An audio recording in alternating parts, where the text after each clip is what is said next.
What's going on? What's going on? We are here. We are here. I'm excited to have another call-in show. It's your boy, the coach, here at Bang Bang. And I want to hear from you guys today. We got a call-in show scheduled for an hour or so. We're not going to go too long today. Hold on real quick. We're not going to go too long today. But we just want to be able to hear from you guys. Again, I'm building this platform with my followers, guys. I want to hear from you guys every week. I feel like these type of conversations keep me honest because I know that I have to hear from y'all every weekend. So I got my boy Quality Touch in here. What's good, Quality? Good to see you, dog. Right now, let's just get to the Niners, really. So what is going on as of late with the San Francisco 49ers? And I also have a topic that I wanted to be able to talk about today too. One thing that I want to talk about is the possibility of a trade, probably before the season starts or maybe right when we're about to get into like the last cuts. I think that, and I'm going to cut right to the chase. I think that Jordan Mason may be a candidate to get cut. I mean, not cut, but traded. The Niners are only going to keep 6 backs and, 5 running backs, really.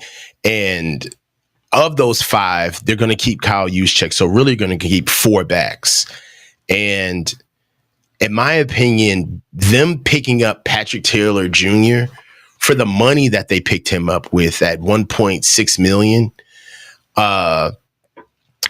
gives me the inclination that the Niners may move on from Jordan Mason. Both of them are big backs. Patrick Taylor is 6 foot plus, 200 pounds plus, about 217. And I don't know, man. It's looking like I just don't see them paying for a back, especially when they just drafted Isaac Guerendo and have some pretty intriguing UDFAs and Cody Schrader. I think that Jordan Mason may be trade fodder. But right now, in here with my guy, Niner Gang, what's good, my guy? We about to get you up in here, bro. And throw my man up in here, brother. So, forgive me for the low energy today, but how you doing, bro? What's going on? Coach, how you doing today, man? I'm good, bro. It's hot. It is hot. It's like 97 degrees here, man. It's hot. It's fixing to be 114 today in Fresno. Dog, man. This is like, crazy. I'm not going anywhere. Like, dog, I woke up this morning and like I'm an early riser. So I get up at like 6:30. You know what I'm saying? Like 8 o'clock is sleeping in for me. So I get up I got up and it was like one of the reasons why I love getting up that early is because I get to take Hannibal out early. We get to beat the heat. You know what I'm saying? So we get out early. Dog, it was like 82 at 6:15 this morning. I was like, oh, it's about to be a smoker, dog. It's going to be a smoker. So, man, how have you been? Oh, man, I'm just chilling, man. Had a good 4th. You have a good 4th, you and the fam? Yeah, dog. Like, I kept it cool, man. Clean the house. You know what I'm saying? Got some work done. I always have work to do. So I just got some work done, got some reviews and some reports done that I had to get done. And then did some shopping. You know what I'm saying? And that's about it, man. Just got ready because, the 4th is on a Thursday, but we all had to go. I had to go back to work on Friday. So for me, I really couldn't really like dip into the weekend the way I wanted to because I'm like, man, I got to go right back to work and I got shit to do. So I might as well like don't even like get comfortable. Right. I ain't even take my coat off. I was like, man, I'm not letting this fool me, bro. I need Fridays coming. I'll tell you, man, I got lucky, man. I got a little 4-day weekend, so I was chilling, enjoying it. I'm jealous. Go ahead, bro. But anyways, man, I'm glad you had a good one, man. I just wanted to chime in a little bit, say what's good, a little 2 cents on this little BA situation. Well, let's go, man. Let's go. So how do you feel about it? Man, I was listening to Larry yesterday, him and Chase, and they was talking. Larry made a good point. It was like BA's under contract. Debo's kind of at that year to where we can let him go just after this following season. We got Parcell, we got all these rookie. I mean, all these wide receivers, right? Hmm. Yesterday, Larry's point was, why would you pay BA, give him this big old massive contract when history shows that guys that hold out because this contract is probably going to go right up until the season starts before they really sign. I truly believe, So you think the deal will get done? if it gets done, man, it's going to get done right before the season starts, and it's going to be one of those same thing with Bosa, same thing with Debo. They're not going to come in NFL shape, as we say, Right. and it's going to have a little setback on him, whether he's physically or mentally not there. Say he's there both ways, but now he hasn't been part of the game plan. Right. He's only a 6, 7 target, 4 or 5 catch game guy anyway. Hmm. So, and Kyle, we all know how Kyle is. He's already had BA in the doghouse once. Why wouldn't he do it again? But to the point of, I agree with Larry as far as why would you give him this contract when you have all the leverage? You have this big room of wide receivers. Let's see what happens. Let's see what happens. Right. If you can get the production out of, now I'm not saying in any way, shape, or form that Cowan or Purcell is going to give you the production or the blocking or all the little extras that BA gives us. But Hmm. do we really, does our offense, as good as they are, really demand that? Is it really, really, really, really going to be that important to give BA 30 million so he can do 1 or 2 blocks every 3 or 4 games and 4 or 5 catches? Well, hold on. See, now this is where I got to. The question. Let's go. All right. So this is where I got to chime in. Okay. This is where I got to chime in. So look, it's more than a couple of blocks. The equity is there. All right. He's worth a lot. Okay. My thing is that I feel like it's not about the money anymore, in my opinion. It's not about the money. If it was about the money, they find a way to get it done, right? Because numbers are sterile, man. You can figure out a way how to get what you want, but it just doesn't necessarily hit a certain way. And I brought this up on the last show that I previously did with Larry, is that, it's like, all right, if you tell me that you hungry, right, and we out, it's like, man, I can get something to eat. And it's like, what you want? It's like, man, well, I want a hamburger. It's like, all right, cool. So we can't get you no hamburgers, man, right now. But I got this chili. You know what I'm saying? Like, we can't, you know what I'm saying? Like, it's not necessarily a hamburger, but we halfway there. You know what I'm saying? I feel like the fact that there's no like compromise, it seems as though that like there's no compromise, and that BA is being very talkative. Um, for me, it's like something's up, man. Why is this personal? Like, I feel like BA wants more than money. He's trying to he thinks that he's gonna get some type of respect because of this money. Like, and it's like, it don't work that way. I don't, I think it's beyond money. Cause if it was really money, it'd be done. It'd be done. I'd have to agree, but let's all be honest. Look at it from the franchise standpoint.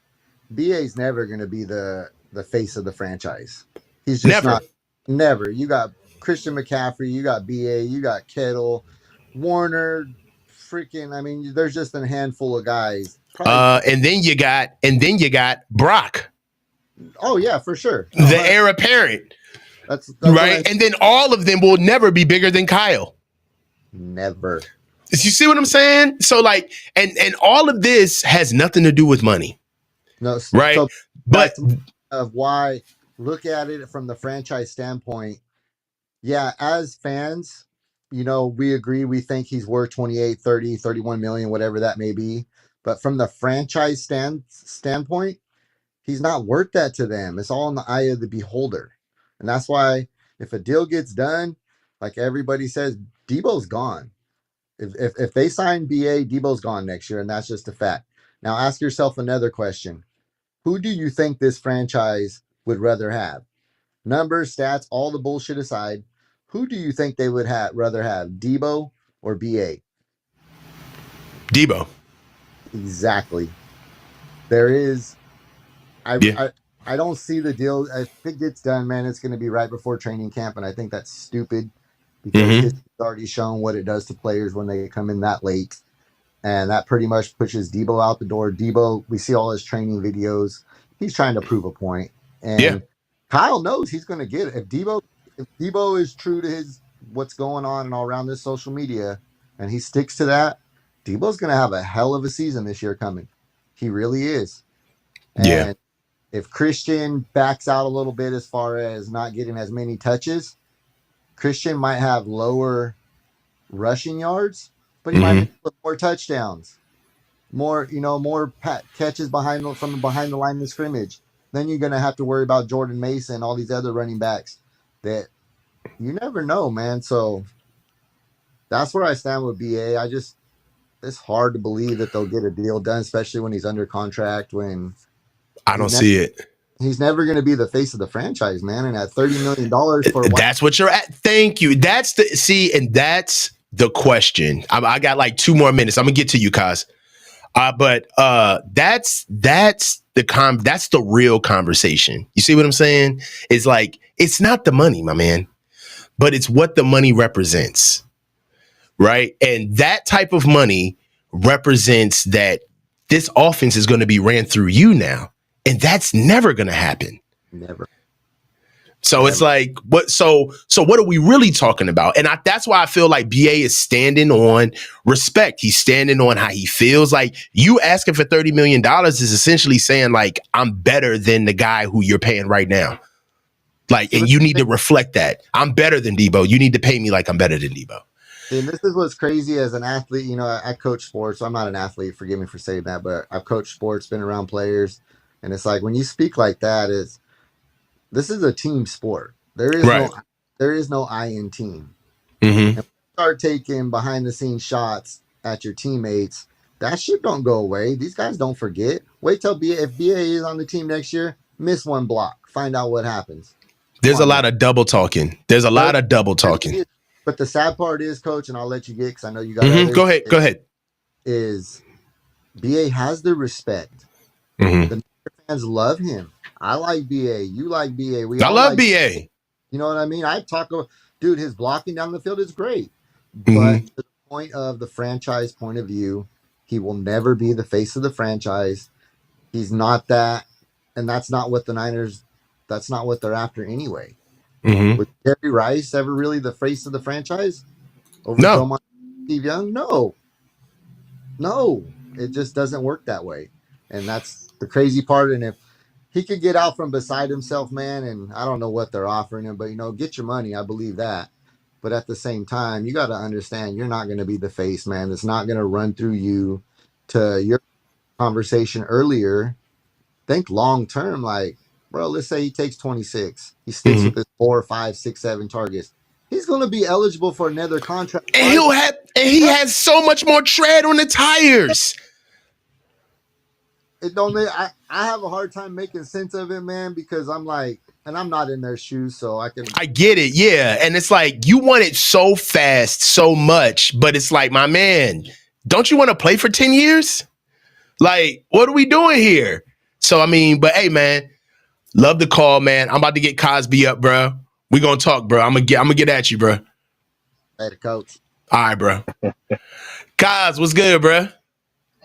Oh, coach, can you hear me? Yeah, I got you. You got me, man? Yes, I can. Man, I am so humbled to be a part of this, man. Coach, Stop, you stop, you stop. Don't amazing, come. dude. Dog, You stop. amazing. You amazing. Look, I'm gonna tell you what happened, right? All right. I was messing with Grant Cone. I was All messing right. with Grant. All right. We was cool, Uh-huh. and he brought you on one day. Right? And then I mean, I still mess with Grant every now and then because I'm a real 49er fan. And as I got to listen to Grant, Grant is a glass half empty kind of guy, Right. where I'm a glass half full kind of guy. Okay. And Okay. and and I think you are too. Yes. And by that, I mean this. Every real 49er fan is thinking like I'm thinking. If we could work this out with BA and then restructure Debo so that we can keep him, oh my God. Oh my But God. but Cosby, bruh, you know that's not happening. That's what hurts. Debo is not going to take no pay cut to make sure that BA gets his money. I think that the way this is happening, man, is it's the inference, man. It's how he's asking for the money, how he's speaking about the contract in public, man. Like it's all of that, man. He moving a certain way. You know, men move with respect. This is all like it's business, but it's a way to do things too, bruh. You know, it's hard for me to disagree with you when you put it that way. It really is. Um, but again, I just think that we have some really capable people. You know, I'm pro 49ers, just so you know. Always, yeah. So I try to look at the best picture. And I really feel that we have a capable front office. If we can figure it out with Debo, and when I say figure, I mean with Aiyuk, and I mean figure it out in a way that doesn't hurt us. And that's the key. That's the key as a 49er fan. I want Brandon Aiyuk and everything he brings to the game. But it has to make sense. It has to work because we know what we're up against with Brock Purdy, first of all. Right. We don't know how that's going to hit us. But whatever it is, we 50 have plus, to man. accept this. Look, You know we're whatever gonna it pay is, him whatever. Yeah. we got to accept it because we got our Joe Montana for the next 10 years. Right. We got that. Now, just like you, black man to black man, I wanted Trey Lance to work out. I did too. Hey, that is no. And You you know know? what? It is okay to admit that. There is Yeah. nothing wrong with that. But at the same time, if he was trash, he was trash. All right, Now, now, hold on. we're not But saying that he that- was. No, but that's cream not true. rises Look. to the top. This is what it is, bruh. All right. Cal Shanahan does not develop quarterbacks. And when Brock Purdy was a quarterback he did not have to develop, that automatically put Trey Lance as a castaway. I hate to say Exactly. it, but it's real talk. It's real You talk. 100%. You 100%. Brock Purdy came in and he took the offense and did exactly what Cal Shanahan intended for a quarterback to do with his offense. We cannot be mad at that. Not as 49er Not at fans, all. we can't be. I'm gonna tell you this, Cosby. That's one of his most like endearing qualities, as far as I'm concerned, is that he's a killer.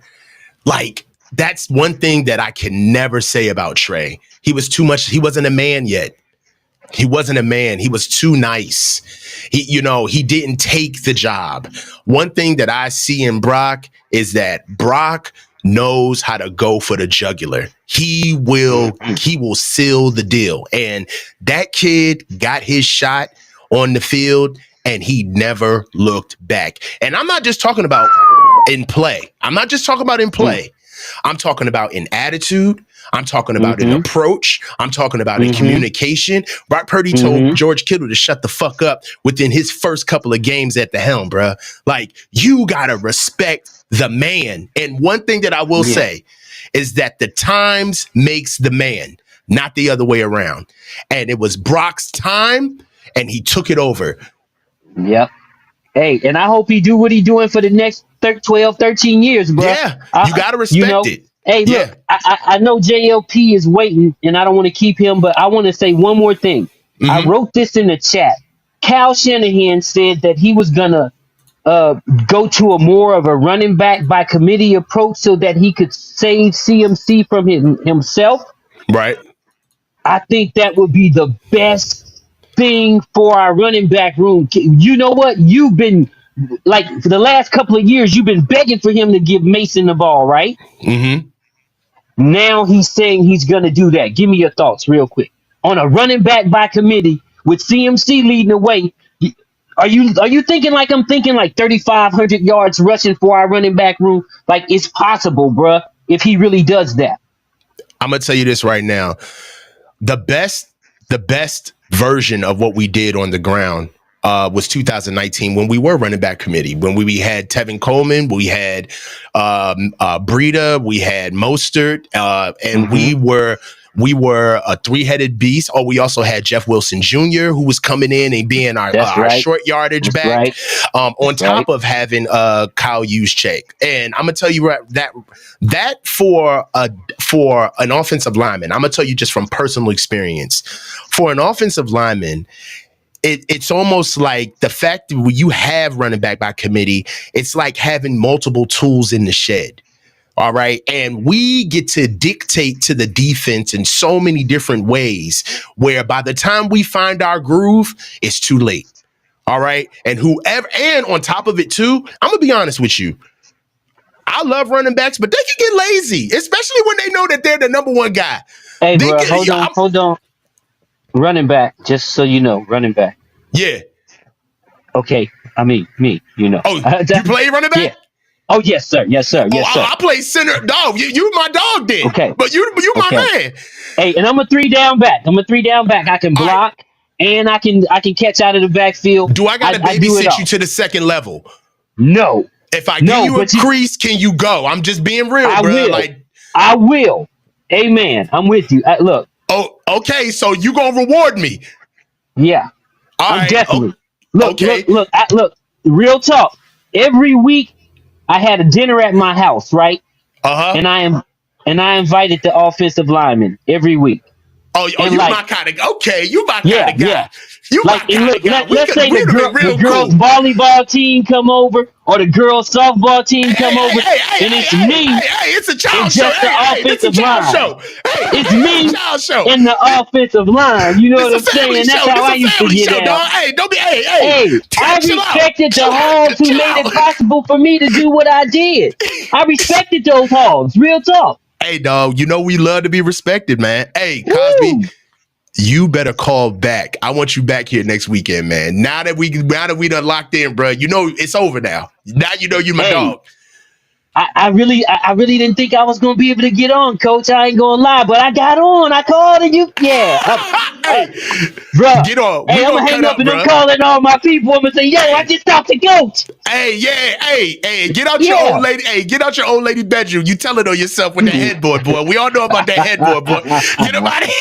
We all know about that. That's that side piece. That's that side piece 5,000. You ain't get away from that headboard, bro. Hey, my wife's gonna be mad when I tell her you said that. I'm gonna get at you, dog. All right, thank you, Coach. I appreciate it. All right. Hey, what's going on, brother? How you doing, man? Hey, man. How you doing, Coach? Good, bro. What you got for me, man? Where you at? Couple little things I want to kind of put out there. I've never been actually on one of these shows, but I watch them all the time. This is awesome. Let's go. A while back, got into watching your shows, so I'm glad, really happy to be on here. The two things I got about, I got one thing with the Brandon Aiyuk situation. Okay, my thought process is this right here. I love what BA does, love it. However, if you think about it, how many of his catches are memorable? Okay, you look at the one where he made the catch off of the guy's helmet, right? Okay, yeah. Great catch. He makes a lot of really solid play all the time. But to pay the man $30-something million and he's not a playmaker, I mean, not in that extent. You get what I'm saying? Yeah, you putting a little bit too much dip on your chip with that one. You kind of understand what I'm saying, though. Like, he's a playmaker. I see what you're saying. I see what you're trying to say. It's not like, say, Debo, for instance, could take a little tiny little pass or a little tiny little tip off and take it to the house. We haven't seen a whole lot of that from Brandon. We've seen him, kind of make those catches in those moments type thing, which he always does. But like you guys were talking about earlier, they're never going to make him the featured guy. Right. So at that point, why did we not trade him before the damn draft and get some capital? Well, I think, number one, I don't think that the Niners got any. I don't think that they got deals that they were expecting. But we've seen this in the past where the Niners put way more value on our own pieces in the market than the market actually sees them. And I do believe that if we're going to start talking about original sins here, the Niners cast the first stone. They waited way too long to start these negotiations, and not only way too long to start these negotiations, but they also didn't realistically understand that the deals that they were getting offered prior and during the draft were the best that they were going to see. And that was the window of when they needed to move BA, because they're not going to get anything better than what they've had now. There's already talks of different organizations saying that what they offered the Niners, or what they floated to offering the Niners for BA, is definitely diminished now that the season is starting. Exactly. So that is on the Niners, man. I will give you that, man. Like that's 100% on them. I don't know. What do you think about us having the possibility of signing him before the season? Do you think that's going to get done? We should have signed him before last season or mid-season. Well, we could have got him for 25. Mm-hmm. You know, now you're talking 30. I mean, it may happen. I'm not saying it's not going to. They always tend to wait till the last minute to do a deal anyway, Mm-hmm. which is backwards thinking nowadays. Mm-hmm. Because now you're getting behind the market instead of getting in front of it. I agree. And, so, you know, I mean, I'm pulling for them to do whatever needs to happen, but it may be the point to where, you know, it's not going to. It's going to be, well, either you're going to play for what the you know number is now, the 14 point something, or you're going to set out however many games and then come in and play for that. Yeah. I mean, that's what I'm afraid is going to happen. I hope it doesn't, but it's not looking good. I mean, I think it's like I said in the last couple of calls before.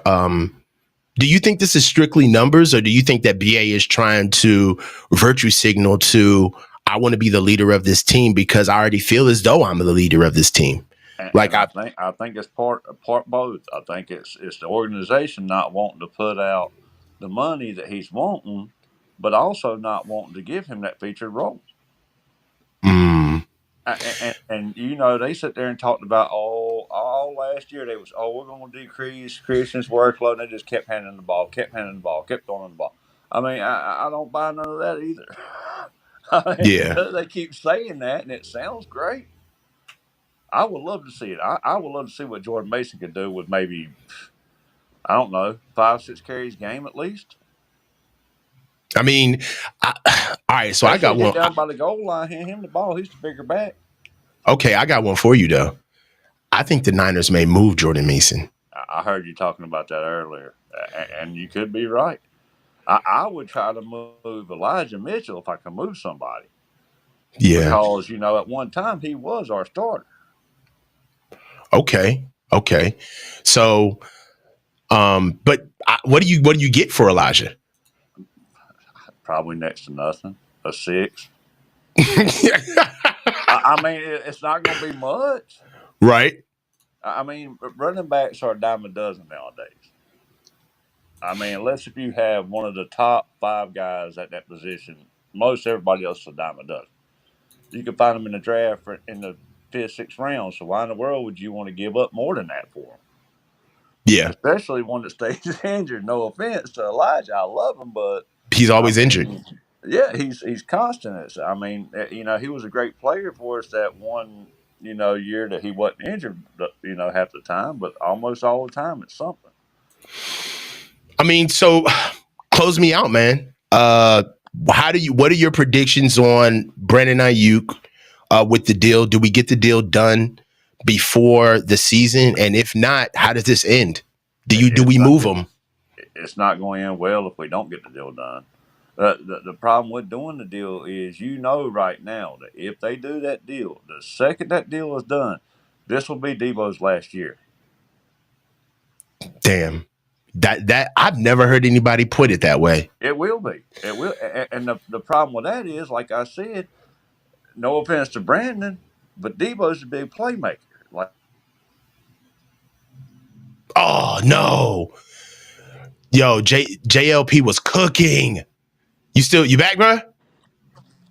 yeah, sorry. All right, go ahead.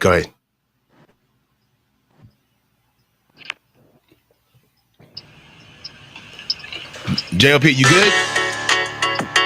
All right, I'm gonna move on. I'm gonna move on, bro. I'm gonna move on. Hey, what's good, Jess? Yo, what up, man? How you doing, bro? I'm doing good, man. Doing good. Just, driving around Portland, bumping around my old state, Uh-huh. my old city.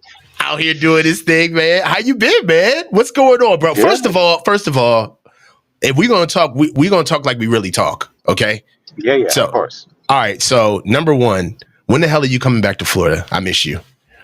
I'll be back. I fly back the night of the 12th. So, and then the 13th, I'll be moving everything back into my house and just kind of getting everything back together before Monday when I head back to work. So All I got right. another week or so. All right, bet. All right, so Yes, sir. we have not talked. This is kind of perfect because we have not talked since the latest news of Brandon Aiyuk and the 49ers being far apart. As a matter of fact, we did talk. We talked one time and I mentioned it to you and you were even shocked. Like, what? Even after all of this, they're far apart? So what are your thoughts? What are your thoughts? Because our thoughts, does this change anything? Like, where does this really put us? No, I don't think it changes anything. I don't know. You know me. I've been steadfast the whole time that Brandon Aiyuk will be a 49er. And okay, there's a difference. We all know he's going to be a 49er this year. He's either going to play on the fifth-year option or he's going to get a new deal. But I've been steadfast saying that he's going to get a new deal. I firmly believe that. I haven't heard anything that's contrary to that. So I'm going to roll with that. But the thing is that I do like what that last caller said, and I understand where he was going. He didn't believe that Brandon Aiyuk is a game changer, right? And we know the difference. Tyreek Hill's a game changer. Randy Moss was a game changer. Debo is a game changer. Mm-hmm. But you don't have to be a game changer to be a great wide receiver and to get paid. I'll give you an example. I personally don't look at Devontae Adams and say he's a game changer, right? He's just solid all the time. I don't look at Larry Fitzgerald and say, oh my God, he was a game changer. He wasn't the dynamic weapon that some of these other guys are, but they're solid all the time. They're reliable all the time. They come through when you need them all the time. So for me, you can still pay guys like Brandon Aiyuk who aren't quote unquote game changers, and you can. I knew that was going to happen. Yo, like he started going robot-y on me. Through his Rolodex of catches, and not many stand out. You've got two plays that really stand out. One was an end around against, I think it was the Giants, where he leaped Buddy. And then the other one was, or maybe it was against Philly. I don't even remember. But, the leap where he's leaping over Buddy that's trying to tackle him. And then the other one was that was a COVID year. The catch in the NFC Championship. Yeah, and then the other one was the catch in the NFC Championship. So, those are the two plays that, genuinely stand out when you go through Brandon Aiyuk's career. But he's always there, man. He's always going to get you your 5 for 70. You need a big-time play. He's always going to be open. So, to me, I still think you pay somebody like that. But there is a limit. I mean, you can't just open up the checkbook and say, write your own check, make it $35 million. He's not that guy. That's for sure. Hell no. I mean, so, he is a tone setter. I think that what Brandon Aiyuk, and I hope that Asa 86 is watching right now, but Asa 86, there was a comment from him in my previous show with Larry today, and he did bring. He's the one that dropped that 200 on you, didn't he? Yeah, this is my guy, bro. Yeah, Asa 86 is like it's not even that, bro. It's what he told me about why he likes the show. We're going to talk about that later. But anyway, but Asa, he brought up a very good point where he said that it's a culture. BA is the culture. He's the real culture of the team. And that's what he's fighting for, because he believes that BA leads through the culture of the Niners. And I tend to believe that. I do, bro. But that's something that's very hard to bring into negotiations, because when you move on for DeForest Buckner, like, you know what I'm saying? It's like, where does that really lie? Like, how much does that move the needle? Okay. I don't disagree with that comment, right? But where my question becomes, is he the culture of the 49ers of what they really want, or is he the culture that they want to put on as a facade? Because the culture of the 49ers, in my opinion, that's not really the okay. I see what you're doing. It's George Kittle. Yeah, you know what I mean? It's Deebo Samuel, who doesn't really block when he needs to. It's, now Fred Warner on the defensive side, Brandon Aiyuk is the Fred Warner of the offense, I believe. He's that type of guy. He takes his job very serious. He comes in, he'll give you the coach speak, he'll do whatever. But is that really the culture offensively that they're looking for? I don't know. I mean, Kittle isn't that culture. Debo's not that culture. Yeah. I mean, I guess maybe CMC is that culture. I don't know. So I guess like I said, I agree. And the optics say that's the culture that we all want and would prefer our team to be. I don't know if that's the culture that the 49ers have actually implored through the whole Cabo click thing.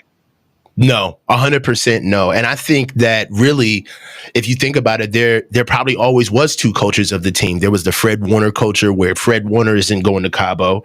There's the Dre Greenlaw culture. There's the Emmanuel Mosley culture. There's the Jimmy Ward culture.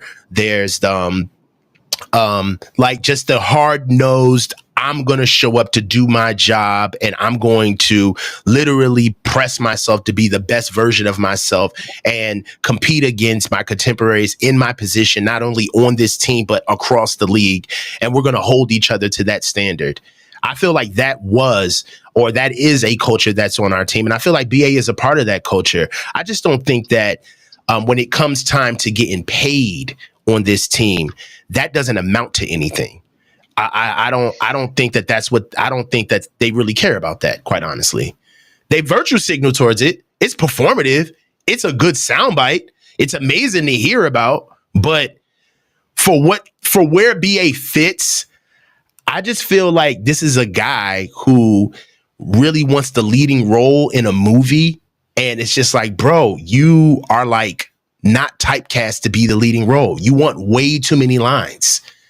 Right? It's like this story is about like, this is like Little Red Riding Hood, and like, you know what I'm saying? Like the friar wants like more lines. And it's just like, bro, I'm sorry, but we can't tilt this entire story to be about anything else but the two main characters, the wolf and Red Riding Hood. That's it. We can't he wants to shift the narrative about how the team is going to be moved, and we don't move. And that's not how we're constructed, where we have a $30 million receiver that is a true X. All right. And he's going to get the ball 10 times a game.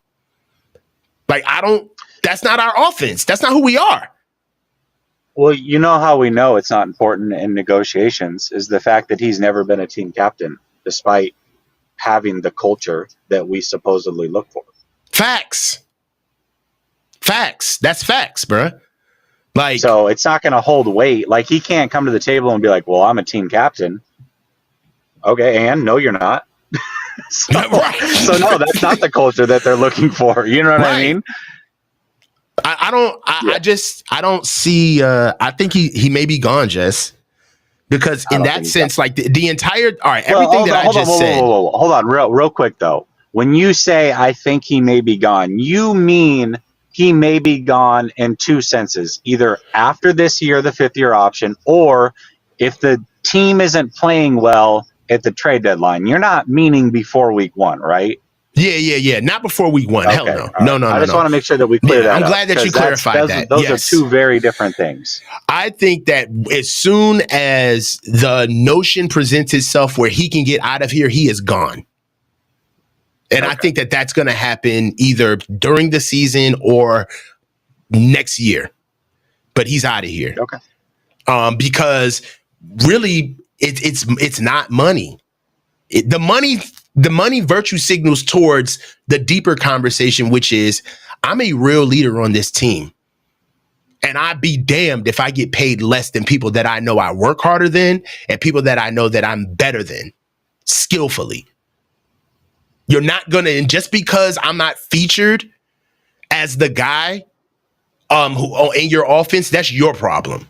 But you and I both know that I work harder than this guy. I'm better than this dude. I am a leader on this team, and I deserve to be looked at as such. And I'm not mad at Brandon for having that attitude. I'm not. But that ain't going to fit here. Yeah, listen, there's a lot that we can get into. I want to try to do a show on Monday, depending on how the Wi-Fi is over here out in the sticks. But if it's good, then we're going to do a show Monday over on my channel, and we'll discuss it. We'll discuss it a lot deeper. But I think there's a lot to be said on this topic for sure. 100%, man. But hey, man, all right, love you to death, bro. Get at me, bro. All right, man. Bet. All right, bet. So, yeah, man, I'm sorry. I'm saying virtue signaling too much. Alluding to, but I'm sorry. But that's something that I don't know, man. And I feel the entire situation around this just makes me feel like crappy. Because the Niners have a leg to stand on because, they've built this. They understand what that skill set means. But I mean, in a way, they've kind of hurt themselves. They kind of hurt themselves with the success of their pupil that they've developed. I mean, he wants a bigger role, and he's in a position right now where he's asking for that role in many different ways. Not only is he saying it, he's having interviews where he's talking about it, and he's the money that he's asking for is quite frankly the loudest representation or indicator that he wants to be more than just paid. And that's the thing. Like, I don't see Brandon Aiyuk as somebody who gets paid and shows up to camp out of shape. Like, that's not, there's nothing about him that's shown that, right? Every year he's come back. He's come into camp better as an athlete. And that's the thing. I think that if you do give BA that type of money, he really wants to set up shop. It's kind of like, yo, you pay me this, I'm getting the corner office. I'm here. But that also means that, you can't serve two masters either. All of them little bullshit routes that you be kicking over there to so-and-so, we're going to have to dial up some real shit over here. You paying me 30 now. I'm going to have to be a guy. You can't lose me anymore in the rotation. You pay me 30. You pay me 28. I just can't get lost. We can't have a game where we say what happened to Brandon Aiyuk when you're getting paid that type of money.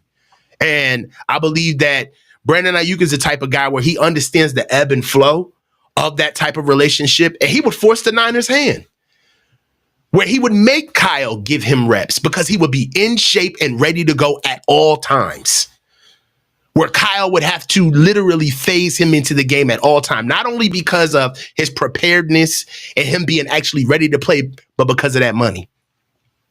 And eventually you would have to make a decision with Debo or Brandon. And it would have to be Debo if you looked at it logically. He knows what's happening. It's no coincidence that Debo is having the best offseason of his career. He's a leader now. He's got everybody around him. All I'm going to say about that is it got to be in you, not on you. All right? It got to be in you, not on you. And you can pick up the pace now because you see that your man is chirping and he waiting for chickens to come home to roost. And now all of a sudden you want to have a come to Jesus moment. And now you want to be a Niner for life and everything. I like it, but can you keep it up? I'm not moved by any of that. So I see what Brandon is asking for. And I see what he's trying to do. And I hope he gets it here or somewhere else. Here or somewhere else. We're going to see. But we're going to see. I've been paying attention to this whole Debo's a leader thing We gonna see. I want to see if this is consistent through the year. I'm just gonna see. I'm gonna sit back and watch. But we gonna see about this whole Debo's a leader and he's a guy, and we do everything. He's Ricky Persall and Isaac Cowing are all working. It's okay. Okay. There was a time where we had to beg you to come in here to be in shape. That wasn't too long ago. The film don't lie. So I'm gonna go ahead. I'll leave it at that. But for where we are right now, I'm gonna go ahead and throw my man in here, Eric. What's good, Eric? How you doing, boss? I'm good, baby. What's good, man? What you got for me? Chilling, man.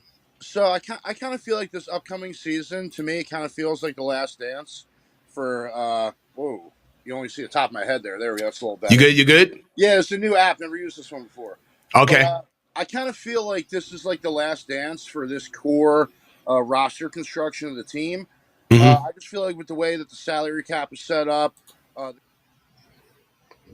you got a lot of guys getting paid top of the market, like Fred Warner, George Kittle, Nick Bosa, stuff like that.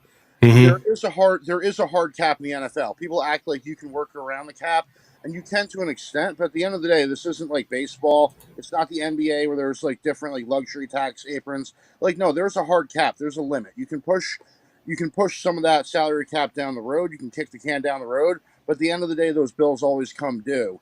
And I just feel like the Purdy contract is going to end up being the straw that breaks the camel's back in terms of the salary cap. And I feel like they're kind of committed to Purdy at this point. It's interesting to me. They seem like they're fully committed to Purdy no matter what happens. Whereas with Trey Lance, it just feels like they were kind of looking for any excuse they could to get rid of the guy. I mean, I don't know what it is. I don't know. People say that Trey wasn't that good in practice. I don't know. I mean, it just seems like with Purdy, he gets all the benefit of the doubt. I don't think it matters what Purdy does this year. I think they're going to want to give him a big contract no matter what. So ho. So let me just, because you're telling me a lot. I want to unpack some of this. Yeah. So you think that Brock Purdy is basically in a can do no wrong situation right now with the Niners? Yes. Why do you feel that way? They've just decided they're committed to him. I think after when he came in against the Dolphins in that first game and he played well, and then he played well the rest of that season, I think at that point they said, okay, this is our franchise quarterback. We're good now. And they've already made that decision. I think they made that decision last year. So at this point, it's already a foregone conclusion. I mean, the way they talk about it, they talk about it as if it's almost a foregone conclusion that, Purdy's the guy. He's the franchise quarterback. We're committed to him. And, we'll see. I have my doubts. I have my concerns. I worry about, the cap space when you pay a quarterback that much money. That basically takes up like two other elite players. We saw when Deebo Samuel and Trent Williams went down, the team went 0-3. Purdy had 6 turnovers in those 3 games. Well, if you combine their contracts, that basically adds up to what a quarterback contract would be. So if you pay Purdy, that's basically the equivalent of the cap space of a guy like Deebo and Trent Williams. So I like Purdy, but his skill set is delivering the ball accurately and reading defenses. That requires guys to get open. That requires guys to block for him. I don't think he's like a guy like Josh Allen can make plays with his arm strength. He can make plays with his mobility. I think you can put less talent around that skill set. Now, I'm not going to get into who's the better quarterback between Josh Allen and Brock Purdy. I'm not going to do that to you. They have, but I think anyone who watches football would agree that they have different skill sets. Definitely. One skill set is more reliant on having talent around them. The other skill set is more like backyard football. I'm just going to run around and make a play. So I think, not to, disparage Brock Purdy completely, but I do think that he's got a good skill set, especially in the regular season. Kind of drops off the playoffs a little bit, but that skill set requires guys to get open. And, we're going to see what happens with the Aiyuk contract. I still think that they are going to re-sign him. I think they're just doing what they always do. They just wait to the last minute. They let it drag on to the last minute. I mean, last year we were talking about Nick Bosa maybe missing regular season games. I don't think it's anything personal against Brandon Aiyuk. I think it's the way they do business. They did the same thing with Fred Warner. They did the same thing with George Kittle. Debo Samuel was removing them from his Instagram because they were dragging their feet re-signing him. They That's don't a fact. they do not get out in front of these contracts. They wait until the last minute, and then the problem is while you're waiting, guys like Devontae Smith and Amon-Ra St. Brown, they're signing contracts so that average value keeps going up a little bit, going up a little bit. Every consecutive player that signs a contract wants to beat the last guy that signed them by a little bit. I remember when Trent Williams signed his 6-year contract, it was like $10,000 higher than the He just previous needed guy. that money. Yeah, Yeah, just to say that he did a little bit higher. So you're right. it's a thing with players in the NFL. They're competitive with each other. When if you're Brandon Aiyuk, you see Devontae Smith and Amon-Ra St. Brown get their contracts. You say, hey, I want a little bit more. So I don't know why they always wait. I just don't think it's anything personal with Aiyuk. I just think it's the way they do business. They just wait until the last minute. They let they let it drag out until the very last minute. And sometimes for these players, it gets contentious. They take it personally. If you're a guy like Debo Samuel's putting his body on the line. I mean, his play style is not conducive to staying healthy. His play style is I'm going to put my head through a linebacker and we're going to see what happens.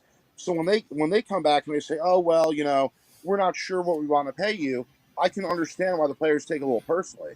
You're a guy like Brandon Aiyuk. Now you've been down the pecking order, and well, rightfully so. I mean, Christian McCaffrey, Debo Samuel, Trent, or George Kittle. You got a lot of weapons on this team. You can't just feature Brandon Aiyuk. That wouldn't make good football sense.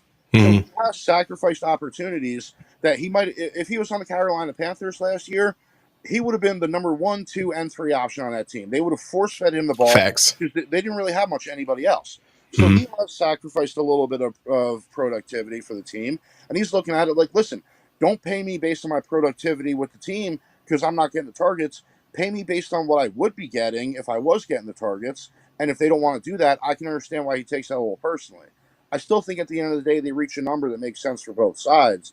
But I don't know. I just wanted to come on and say that to me, this season, it just feels like the last dance. I just get that vibe where all of the contracts, they're all coming due, and they're not going to be able to pay everybody after this point. I feel like they're committed to Brock Purdy. I feel like they've already decided he's a franchise quarterback, and they're planning on paying him.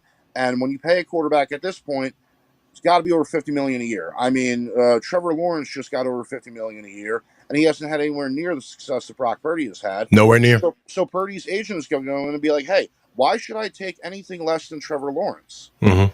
You know what I mean? And I think that's a fair argument. So they're committed to paying Purdy, and then that's going to take up a big chunk of the salary cap.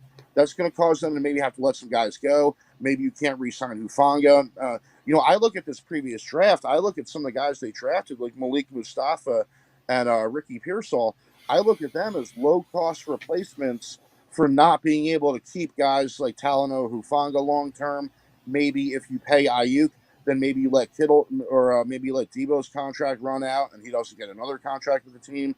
You know what I mean? So I kind of feel like some of the picks they made this year were in preparation for giving Purdy that big contract, getting some younger guys in, getting a Malik Mustafa. That way, if you can't afford to bring back Talanoa Hufanga, you have Malik Mustafa. And we know with the way that they do draft picks, they don't really play guys their rookie year. So if you lose Hufanga in the offseason, you're not going to draft a safety and start him. You need to get that guy in the building a year early. So I think maybe that might be why Mustafa was drafted.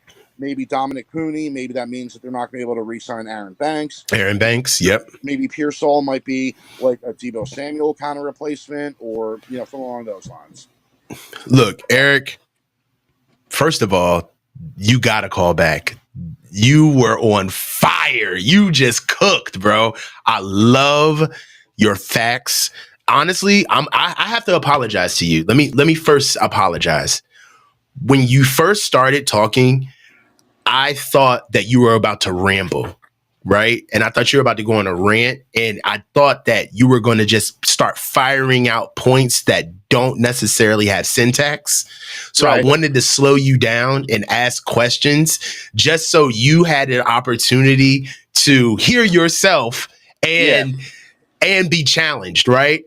But bro, you did not need anybody to cut you off, bro. I am so sorry for chiming in, man. Your points were very cogent. I You're do ramble practical. sometimes. I don't blame you. I do. Sometimes I do need somebody to step in and be like, hey, stop talking for 2 seconds. You know Yeah, what I mean? Like, but I bro, don't know. I just wanted to just to that point though, man. Like, I love your points, man. Eric, please call back, man. Please call back. I will. You did an amazing job, bro. And I do agree with you. Like right now, Brandon Aiyuk is standing on equity right now. He's not standing on literal numbers, And right? next time when I call in, I'll get one of those phone stands, so it's more than just like the top of my forehead. Yeah, you're On the Gucci. screen, You're you know what Gucci. I You're mean? Gucci. I got you. Yeah. You're good. All But right, cool. but no, I understand exactly where you're coming from, bro. Like Brandon Ayuk is standing on equity. He's not standing on literal numbers. He understands what he means And and what he does for the team. if I could say one last thing, also the Go rest of ahead. the NFC has been down the last few years. They're not going to stay down forever. You see some of these teams They're like the coming now. Lions, Packers adding young players. The rest of the NFC is going to start to catch up to the Niners a little bit. So that, to me, is part of the reason I feel like this is kind of like the last dance, is because right now I think the 49ers have a big advantage in the NFC, but I see the rest of these teams starting to close the gap a little bit, starting to get a little bit closer, and in the next few years, it's going to be neck and neck. Hey, man. Eric, if you don't call back, I'm going to be pissed. Like, you did a great job, bro. Hey, man, I'll holler at you, bro. Have a good one, bro. All right, thanks, dude. I appreciate it. All right, man. Hey, look. So, guys, I'm going to wrap it up, man, but you guys were amazing. Eric was really good. Eric was very good. I'm very impressed and happy with his call. All of the callers, quite honestly. Thanks, Jesse, for calling in. Cosby, great call in. My man, JT. You guys are the life's blood of this channel. You guys have no idea what's going on behind the scenes with which in my life. And I don't know what's going on in your life, but we just keep coming back to each other. And our excuse to be able to touch and agree with each other is the Niners. So you guys understand exactly where I'm coming from. Love you guys. This is the coach. You guys know the slogan, man. Say it with me. Stay low and keep your feet moving. Just ride one time for your mind.